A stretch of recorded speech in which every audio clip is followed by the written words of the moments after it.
जय हिंद आप सभी को। देखिए ये हमारी एमपी जेल प्रहरी फॉरेस्ट गार्ड के लिए प्रैक्टिस सेट नंबर 1 है। एमसी की सीरीज़ सामान्य विज्ञान का, यानी विज्ञान के जो प्रीवियस ईयर में जेल प्रहरी और फॉरेस्ट गार्ड में संयुक्त रूप से क्वेश्चंस पूछे गए हैं और इस बार आने के मोस्ट एक्सपेक्टेड क्वेश्चन है, उनको एमसी के सीरीज़ के रूप में हम देखेंगे। और ये प्रैक्टिस सेट 1 है, आज से हम शुरू कर रहे हैं और वीडियो में शुरू से अंत तक आपको बने रहना है और लास्ट में कमेंट करके ये बताना है कि इनमें से कितने क्वेश्चन आपसे बन रहे थे। जिन्होंने भी फॉर्म डाला है एमपी जेल प्रहरी और फॉरेस्ट गार्ड का संयुक्त रूप से, उनके लिए ये वीडियो काफ़ी इम्पोर्टेंट होने वाला है। तो पहले क्वेश्चन से शुरू करेंगे। पहला क्वेश्चन है कि मृदा जो बहुत कम जल अवशोषित करती है कैसी मिट्टी कहलाती है? जो अपने साथ बहुत कम जल लेके रखती है उसे बोलते हैं रेतीली मिट्टी, यानी रेत वाली मिट्टी बहुत ही कम अपने साथ जल लेके रखती है। ठीक है। अगला है कि तारपीन के तेल को डॉट डॉट द्वारा शुद्ध किया जा सकता है। तो तारपीन का जो तेल है ना, इसको शुद्ध करना अगर है तो आप भाप आसवन के द्वारा शुद्ध कर सकते हैं। तो भाप आसवन इसका राइट आंसर हो जाएगा। अगला है निम्न तत्वों में वैद्युतिकी ऋणात्मकता का सही क्रम क्या है? यानी कि कौन सा विद्युत ऋणात्मक ज़्यादा है वो बताना है। यानी कि बढ़ता क्रम यानी पहले छोटा फिर बड़ा फिर बड़ा फिर उससे बड़ा फिर बहुत बड़ा। तो इसमें से आप अगर देखेंगे तो ऑप्शन नंबर जो आपका 3 है, यानी कि PSNO, यानी कि ये जो है आपका ऑक्सीजन सबसे ज़्यादा विद्युत ऋणात्मक होगा। ठीक है, सबसे ज़्यादा कौन होगा? ऑक्सीजन विद्युत ऋणात्मक, उससे थोड़ा कम नाइट्रोजन, सल्फर, इस तरह से आपका होगा। तो ऑप्शन नंबर 3 राइट आंसर हो जाएगा। चौथा क्वेश्चन है कि दो पिंड एक दूसरे के विरुद्ध रगड़े जाते हैं। जब दो पिंडों या दो किसी भी वस्तुओं को एक दूसरे के विरुद्ध आप रगड़ेंगे, उससे टकराएंगे, तो होता क्या है?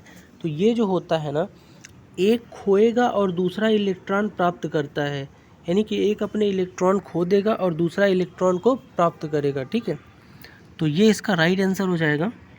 अगला है कि घर्षण बल सीधे किसके अनुपातिक होते हैं? यानी घर्षण बल किसके अनुपातिक होता है? समानुपाती होता है।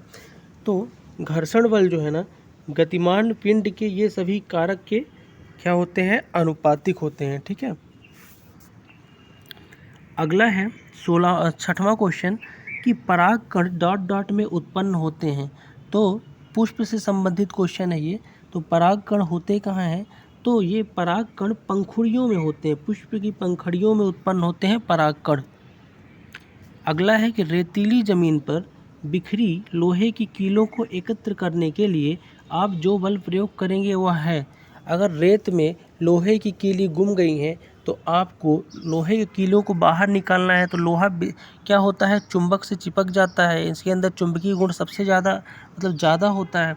तो उस हिसाब से आप कौन से बल का यूज करोगे? तो चुंबकीय बल का, यानी चुंबक को ले जाके रेत में रखोगे तो जितने भी लोहे की कीलें हैं चुंबक में चिपक जाएंगी। ठीक है।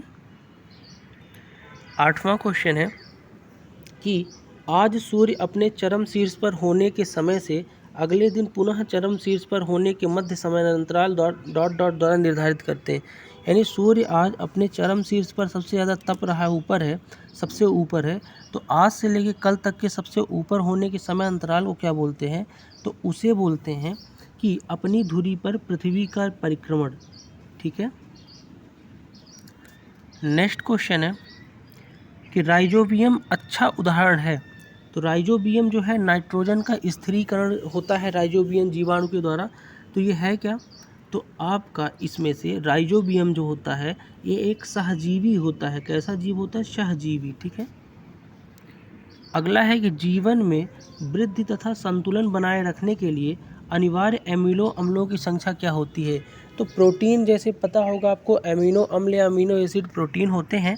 तो जीवन में वृद्धि और संतुलन अगर बनाए रखना है तो कितने अमीनो एसिड लेना पड़ेगा? तो 8 अमीनो एसिड की संख्या होती है। 11वां क्वेश्चन है कि बोगनविलिया से उगते हैं। तो बोगनविलिया कहाँ से उगेंगे?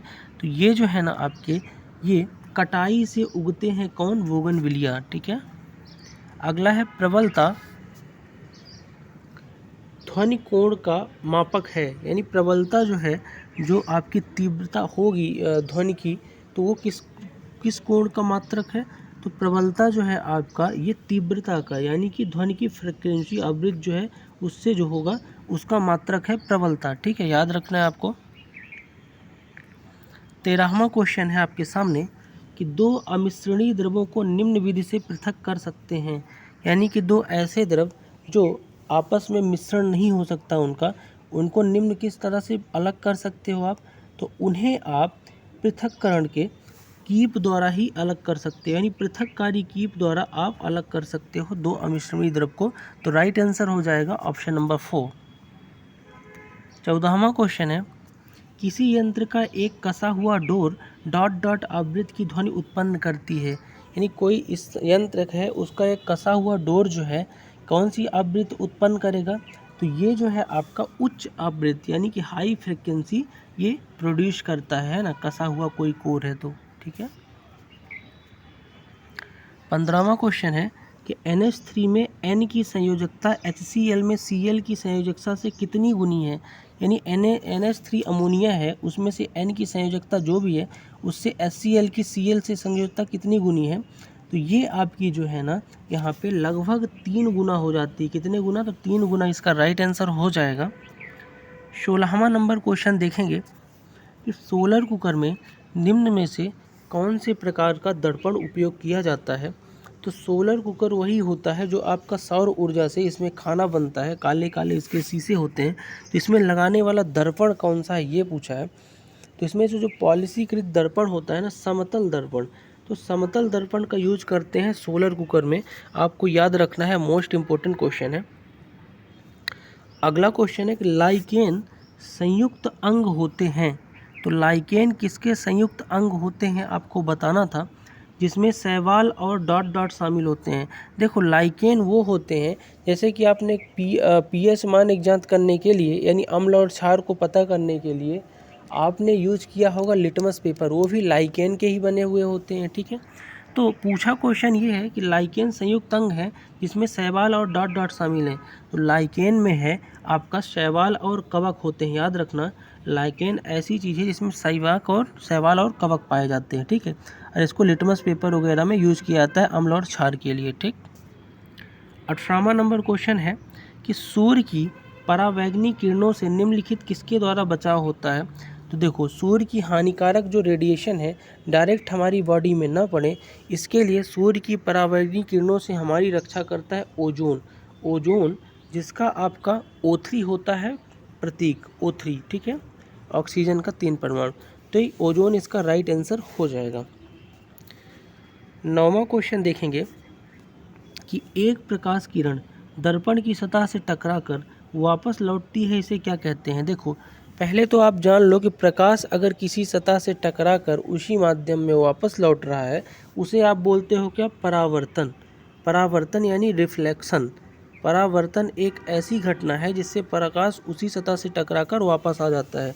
और इसी तरह अगर प्रकाश की किरण ही तो टकराती है, तो प्रकाश की किरण सतह दर्पण से टकराकर वापस अगर आ रही है तो उसको परावर्तित किरण बोलेंगे। अगर ये परावर्तन है तो ये परावर्तित किरण हो जाएगा। तो राइट आंसर हो जाएगा परावर्तित किरण। ठीक है। 20वां क्वेश्चन है कि हल्के पदार्थ जो अपशिष्ट जल उपचार के दौरान तैरते हैं, यानी हल्के पदार्थ जो अपशिष्ट जल उपचार के दौरान तैरते हैं उन्हें क्या कहते हैं? तो उन्हें कहते हैं मैल। मैल ऐसे हल्के पदार्थ होते हैं जो आपके अगर शरीर में भी हैं, अगर उनको पानी में मैल को अपने शरीर का धो के डालेंगे तो ऊपर क्या होंगे? तैरते रहेंगे। ठीक है, कभी चेक करके देख लेना। तो मैल इसका राइट आंसर हो जाएगा। ठीक है, तो ये थे टॉप 20 क्वेश्चन सामान्य विज्ञान की प्रैक्टिस सेट 1 में MP पटवारी और MP फॉरेस्ट के लिए। वैकेंसीज आ चुकी हैं और फॉर्म भी लगभग अंतिम क्षण में है डलने का। तो तैयारियां आपको प्रैक्टिस सेट अभी से लगाने होंगे। तो ये हमारा प्रैक्टिस सेट 1 था। इसके बाद हम डेली प्रैक्टिस सेट आपको लेके हर सब्जेक्ट का आया करेंगे।